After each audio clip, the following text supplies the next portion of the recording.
तो राजा निमि जो है वो राज कर रहे थे, बड़े धार्मिक राजा थे, बड़ा प्रताप था उनका, लेकिन कभी कभी दोष हो जाता है राजाओं से। राजा से दोष कैसे होता है कि या तो राजा ही दुष्ट हो जाए, जैसे बेन आदि हो गए, वो स्वयं दुष्ट थे, कंस आदि हो गए, स्वयं दुष्ट थे, तो राजा दुष्ट हो जाता है। और कभी कभी राजा दुष्ट नहीं होता, फिर भी गड़बड़ियाँ हो जाती हैं कि राजा के जो पुरुष होते हैं, राजपुरुष, राज कर्मचारी राजा को धोखे में रख करके गड़बड़ी करने लगते हैं। राजा देख नहीं पाता कि हमारे राज्य में गड़बड़ियाँ हो रही हैं, वो भ्रम में रहता है और गड़बड़ी हो जाती है। तो राजा निमि तो बड़े धर्मात्मा थे, लेकिन राजपुरुष गड़बड़ हो गए। राजपुरुषों की गड़बड़ी का परिणाम ये हुआ कि अधर्म होने लगा। अधर्म होने से परिणाम क्या हुआ कि दुर्भिक्ष आ गया। जब अधर्म बढ़ता है तब इस तरह की महामारी और प्रकोप, कभी हवा चलने लगेगी, कभी आग बरसने लगेगी, कभी पानी जल प्रलय होने लगेगा।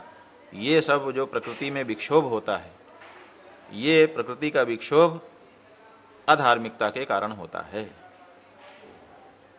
अधार्मिकता ही इसका कारण है, दूसरा कोई कारण नहीं है। लेकिन जो दुष्ट प्रकृति के राजा हैं वो इसको नहीं मानना चाहते, अथवा जानबूझ करके अनजान बने हुए हैं, क्योंकि राज कर्मचारियों के भरोसे हो गए हैं। उनको जैसी रिपोर्ट दी जाती है उसी आधार पर वो करते हैं। तो राजा निमि के राज्य में भी अकाल पड़ गया। जब अकाल पड़ गया तो गुरु जी के पास दौड़े, धार्मिक थे इसीलिए गुरुओं का उन्होंने परामर्श प्राप्त करना चाहा। आजकल तो गुरुओं के परामर्श की आवश्यकता ही नहीं समझ रहे हैं, स्वयं निर्णय कर दे रहे हैं। टिहरी के राजा ने निर्णय कर दिया, पहले कहा कि सप्तमी को पट खुलेगा, बीते कल में गुरुपुष्य योग बन रहा था, बहुत सुंदर सिद्धि योग था, अच्छा मुहूर्त था। एक अच्छा मुहूर्त विद्वानों ने बताया, उसको स्वीकार करके घोषणा हो गई। घोषणा हो जाने के बाद अब राजनीति में पढ़ करके उन्होंने समय आगे कर दिया कि नहीं, आज नहीं खुलेगा, आगे खुलेगा। अगर परिस्थिति आई थी तो उनको शंकराचार्य जी महाराज से और विद्वानों से संपर्क करना चाहिए था कि ऐसी परिस्थिति है, आपका क्या कहना है। उनसे अभिमत ले करके अगर उद्घोषणा हुई होती तो उसमें शास्त्र की परंपरा की रक्षा होती, लेकिन वो ना करके अपने आप। लेकिन राजा निमि ऐसे नहीं थे। राजा निमि ने सोचा कि अकाल पड़ गया है, जरूर कुछ न कुछ हमसे गलती हुई है, तो गुरु जी के पास जाना चाहिए और उनसे पूछना चाहिए कि क्या हमसे दोष हो गया। तो वो गुरु वशिष्ठ के पास गए, उनके कुल गुरु थे, और पूछा कि महाराज ये बताइए कि मैं क्या करूं। तो उन्होंने कहा कि राजसूय यज्ञ करो। विद्वानों को बुलाया, विद्वानों से पूछा, कहा राजसूय यज्ञ करके पराम्बा राजराजेश्वरी की उपासना करो, देवी प्रसन्न हो जाएंगी तो हो जाएगा। क्योंकि मिथिला जो क्षेत्र है वो देवी भक्त है, शक्ति प्रधान क्षेत्र है, इसलिए शक्ति की आराधना वहाँ होती। तो उन्होंने तय कर लिया कि ठीक है, हम राजसूय यज्ञ करेंगे। वशिष्ठ जी से कहा कि वशिष्ठ जी आप हमारे आचार्य बन के यज्ञ करवा दीजिए। कहा हाँ निमि, मैं यज्ञ तो करवा दूंगा, लेकिन थोड़ा रुक जाओ, थोड़े दिन के बाद कराऊंगा। उन्होंने कहा गुरुजी अकाल पड़ा हुआ है, जितनी जल्दी यज्ञ हो जाए उतनी जल्दी प्रायश्चित होकर के जनता को सुभिक्ष हो जाए, आप विलम्ब क्यों करना चाहते हैं। कहा विलम्ब करने में दूसरा कोई कारण नहीं है, वो इंद्र ने भी हमसे एक यज्ञ की प्रार्थना की है और हमने उनको पहले से समय दे दिया है। जब इंद्र का यज्ञ पूरा होगा तभी हम तुम्हारे यहाँ यज्ञ कराने के लिए आ सकते हैं। तो उन्होंने कहा अरे बड़ी देर हो जाएगी, लेकिन तब तक तैयार थे वशिष्ठ जी, इंद्र के यहाँ यज्ञ कराने के लिए चले गए बिना कुछ बोले। यही कहा कि वहाँ से आके हम करा देंगे। राजा निमि ने कहा अब हम क्या करें, किन कर्तव्य विमूढ़ हो गए। जैसे दुर्वासा जी आए अम्बरीश के यहाँ और कहा कि भोजन बनाओ, एकादशी का पारणा मैं अभी आके करता हूँ, और नहाने गए और लौटे ही नहीं। काफ़ी विलम्ब होने लगा तो उन्होंने पूछा आप क्या करें, द्वादशी बीती जा रही है, द्वादशी में पारणा एकादशी का हो जाना चाहिए। अगर द्वादशी में पारणा नहीं किया तो फिर पारणा किए बिना व्रत पूरा ही नहीं होता है। तो लोगों ने कहा कि आप तुलसी दल जो है उसको खा लीजिए। तुलसी दल ऐसा है कि वो खाया भी माना जाएगा और ना खाया भी माना जाएगा, तो आपकी व्रत की पूर्ति हो जाएगी। और भोजन नहीं खाया इसलिए भोजन जूठा भी नहीं होगा, ऋषि महर्षि आएंगे वो खा सकेंगे। लेकिन दुर्वासा ने कहा, अरे मेरे आने के पहले ही तूने पारण कर लिया। गुस्सा हो गए और आप देखते हैं कृत्या उत्पन्न कर दी उन्होंने। बाद में भगवान ने उनकी रक्षा की। यहाँ ऐसा हुआ कि राजा निमि ने सोचा कि अब क्या करें, प्रतीक्षा करते हैं। तो प्रतीक्षा करने लगे कि वशिष्ठ जी वहाँ इंद्र का यज्ञ संपन्न करा के आ जाए। इंद्र ने क्या किया, इंद्र सदा से चालाकी करते हैं। इंद्र ने सोचा कि ये वशिष्ठ जी जा करके निमि राजा के यहाँ अगर यज्ञ करवा देंगे तो हमको वर्षा करनी पड़ेगी। आदेश तो वरुण को वही देते हैं ना कि वर्षा करो। तो ऐसी स्थिति में जो निमि राजा के राज्य के प्रति मेरा कोप है उसको समाप्त करना पड़ेगा। इसलिए उन्होंने यज्ञ बढ़ाना शुरू कर दिया।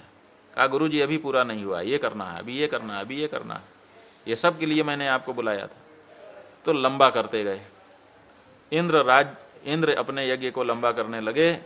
वशिष्ठ जी वहाँ से आ नहीं पाए। तो राजा निमि ने सोचा कि क्या करें, प्रजा में दुर्भिक्ष है, यज्ञ जल्दी करना चाहिए। तो उन्होंने गौतम ऋषि को आमंत्रित करके उन्हीं को आचार्य बना करके यज्ञ शुरू कर दिया। जब यज्ञ शुरू कर दिया तब इंद्र ने कहा अब सही है।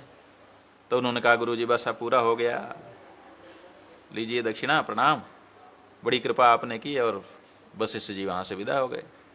विदा होकर के घर नहीं गए। उन्होंने सोचा कि राजा निमि ने मुझको आमंत्रित किया था तो पहले निमि के यहाँ जा करके यज्ञ करा देना चाहिए। तो सीधे निमि के यहाँ पहुँचे, देखे तो वहाँ यज्ञ हो रहा था। स्वाहा स्वाहा आहुतियाँ दी जा रही थी, ब्राह्मण लोग इकट्ठा थे। उन्होंने यज्ञशाला में देखा आचार्य भी यज्ञशाला में दिखाई दे रहे थे। कहा, अरे यहाँ तो दूसरा आचार्य गौतम ऋषि बैठे हुए हैं। तो उनको अपमान का बोध हो गया। वशिष्ठ जी ने समझा कि राजा निमि ने हमारा अपमान कर दिया, ये ठीक नहीं है, इसको घमंड है।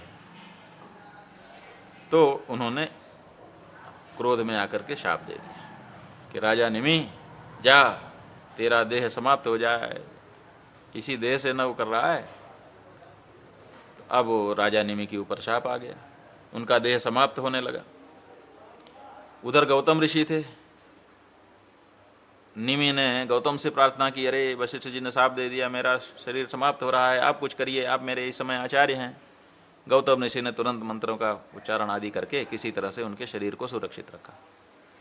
लेकिन उनके प्राण तो निकल ही गए, शरीर भर सुरक्षित रह सका। इधर निमि ने देखा कि हमने तो लोक कल्याण की भावना से जल्दी यज्ञ शुरू किया, हमारे मन में ऐसी कोई भावना नहीं थी कि हम वशिष्ठ जी का अपमान करें। हम तो वशिष्ठ जी से ही यज्ञ कराना चाहते थे, लेकिन वशिष्ठ जी को विलंब हो रहा था और प्रजा त्राही त्राही कर रही थी। प्रजा के कल्याण की कामना से हमने जल्दी यज्ञ गौतम जी को आचार्य बना करके शुरू कर दिया। तो जब भावना जैसी होती है वैसा फल होता है। हमारी जब अपमान करने की भावना ही नहीं थी तो इनका अपमान कैसे हो गया, और अपमान से ये क्रुद्ध कैसे हो गए, क्रुद्ध होकर के हमको शाप कैसे दे रहे हैं। कहा कि जो मेरे लिए तुम कह रहे हो वही तुम्हारे लिए भी हो, जाओ गुरु जी। तो निमि राजा का शाप वशिष्ठ जी को लग गया, तो उनका भी शरीर छूट गया। अब दोनों की जो आत्माएं हैं वो ब्रह्मलोक में पहुंच गई। जीवात्मा ब्रह्मलोक में ब्रह्मा जी के पास गए। ब्रह्मा जी ने कहा, अरे ये तो बड़ा गड़बड़ हुआ, आप लोगों ने आवेश में आकर के एक दूसरे का नाश कर दिया, ये उचित नहीं है। वशिष्ठ तुम्हारी भी जरूरत है और राजा निमि तुम्हारी भी जरूरत है, ये आप लोगों ने काम ठीक नहीं किया, लेकिन अब क्या कर सकते हैं। तो उन्होंने कहा कि देखो, अब वशिष्ठ तुम्हारा शरीर तो पूरा हो गया, अब ऐसा है कि मित्रा वरुण और उर्वशी का संपर्क होकर के उससे तुम्हारी उत्पत्ति होगी। इसीलिए वशिष्ठ जी की एक उत्पत्ति मित्रा वरुण और उर्वशी से भी बताई गई है। तो वहाँ से तो वशिष्ठ हो गए। और इधर राजा निमि ने कहा कि मेरे लिए क्या आदेश है। तो उन्होंने कहा कि अब तुम्हारा शरीर तो सुरक्षित है, तुम्हारा शरीर में एक बार प्राण निकल जाए तो दोबारा उसमें शरीर में कहाँ जाता है? कहा तो अब मुझे अन्य अन्य शरीर प्रदान करिए। कहा नहीं, अभी तुम्हारी ज़रूरत है, तुम्हारा यज्ञ भी पूरा नहीं हुआ है, इसलिए तुम बिना शरीर के ही रहोगे। विदेह, देह की तुमको ज़रूरत नहीं है, तुम्हारा अस्तित्व बना रहेगा। इसलिए जाओ और तुमने जो कार्य किया प्रजा के कल्याण के लिए, उससे हम प्रसन्न हैं। मांगो, क्या मांगते हो? तो राजा निमि ने मांगा कि हम जो है, हमारे मन में यही बात रहती थी कि प्रजा का दुख सुख हम देखते रहें। कोई भी राजा जो असली राजा होगा वो ये चाहता है कि हमको सब पता हो कि कहाँ क्या हो रहा है, कौन सुख में है, कौन दुख में है। जो सुख में हो उसके सुख में हम सम्मिलित होकर उसके सुख को और बढ़ाएंगे, और जो दुखी है उसके दुख में सम्मिलित होकर के उसके दुख को कम करेंगे।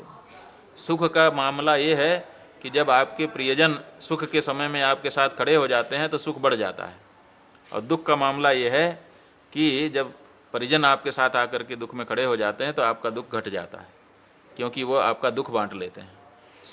सुख जो है परिजनों के संबंध से बढ़ता है, और दुख परिजनों के संपर्क से, संबंध से, उनकी उपस्थिति से घट जाता है। इसलिए सुख और दुख के समय जो आत्मीय व्यक्ति हैं वो उपस्थित होते हैं। तो राजा निमि यही चाहते थे कि प्रजा के सुख दुख में हम खड़े रहें और हमको पता रहे कि किसको सुख है, किसको दुख है। तो उन्होंने कहा कि मेरी तो यही भावना है, शरीर नहीं है तो कहीं ना कहीं तो मुझे रहना पड़ेगा। तो महाराज, आप लोगों की जो हमारे प्रजा है, प्रजा की आंखों की पलकों के ऊपर हमको जगह दे दीजिए। कहते हैं ना कि पलकों में बिठा करके हम आपको अपनी पलकों में बिठा लेंगे।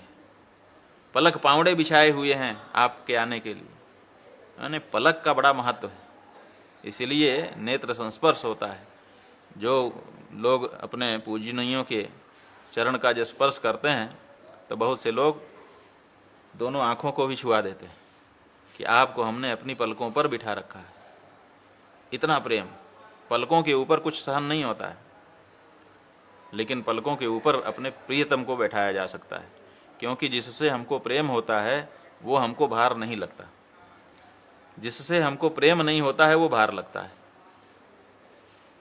अब इंदौर में या कहीं और घटना अभी घटी है कि एक पिता अपनी दामाद और पुत्री से मिलने के लिए उसके घर गया। एक दिन के लिए गया था। जिस दिन पहुंचा उसी रात में घोषणा हो गई कि लॉकडाउन होगा, अब कोई नहीं, जो जहाँ है वहीं रुक जाएं। अब वो वहीं रुक गया। तो एक दिन गया था तो बड़ा स्वागत सत्कार उसका हुआ था, लेकिन जैसे ही पता चला कि अब लॉकडाउन में ये यहीं रहेंगे तो पुत्री और दामाद दोनों का व्यवहार बदल गया। और 5-7 दिन होते होते तो उनसे माने उनकी सहनशीलता से बात बाहर हो गई और उन्होंने पिता को घर से बाहर निकाल दिया। कोरोना के समय में, जिस समय घर में किसी को नहीं निकलना है, उस समय बूढ़े पिता को बस घर से बाहर निकाल दिया कि आप जाइए। अब वो बेचारा कहाँ जाता? तो जा करके एक बस स्टैंड पे बैठा हुआ था। फिर वहाँ पुलिस की गाड़ी आई, उसने पूछा, ए क्यों बैठे हो? तो उसने बताया, तो पुलिस वाले उसको थाने ले गए। फिर उसको जो भी किया, ये कहानी आई हुई है। तो भार हो जाता है आदमी अगर प्यार ना हो तो, और प्यार हो तो कितना ही भारी हो, भार नहीं लगता। इसलिए पलक के ऊपर बैठाने का मतलब है कि आप मेरे लिए भार नहीं हैं, आपके प्रति मेरा प्यार है। तो पलक के ऊपर लोग वैसे भी बैठाते हैं आदर से। तो उन्होंने कहा मुझे पलकों के ऊपर बैठने का अवसर दिया जाए, इसलिए मैं प्रजा के नेत्रों में बैठ करके प्रजा के दुख सुख को देखूंगा। मैं पालक हूँ, इसलिए पलक में मुझे स्थान दे दीजिए। ऐसा कह करके राजा निमि ने उसमें स्थान प्राप्त कर लिया। कहते हैं कि तभी से ये हमारी आंखें जो हैं भार के कारण, जब थोड़ा सा भार हो जाता है तो गिर जाती हैं, और फिर जब थोड़ी ताकत आती है तो फिर उठ जाती हैं। क्यों? क्योंकि इसके ऊपर राजा निमि बैठे हुए, उनका भार थोड़ी देर के लिए आता है, जब तो पलक गिर जाती है। इसीलिए ज़्यादा हम काम करने लगते हैं तो राजा निमि दबा देते हैं, तो उस समय पलकें झपकने लगती हैं, अब आराम कर, अब क्यों काम कर रहा है, कितना करेगा, एक काम की सीमा होती है। ब्रह्मा विष्णु महेश भी संध्या काल आते ही काम से उठ जाते हैं और संध्या करने लग जाते हैं। तू अभी भी काम में लगा है, ऐसा कह करके जो दबाते हैं तो पलकें झपकने लगती हैं।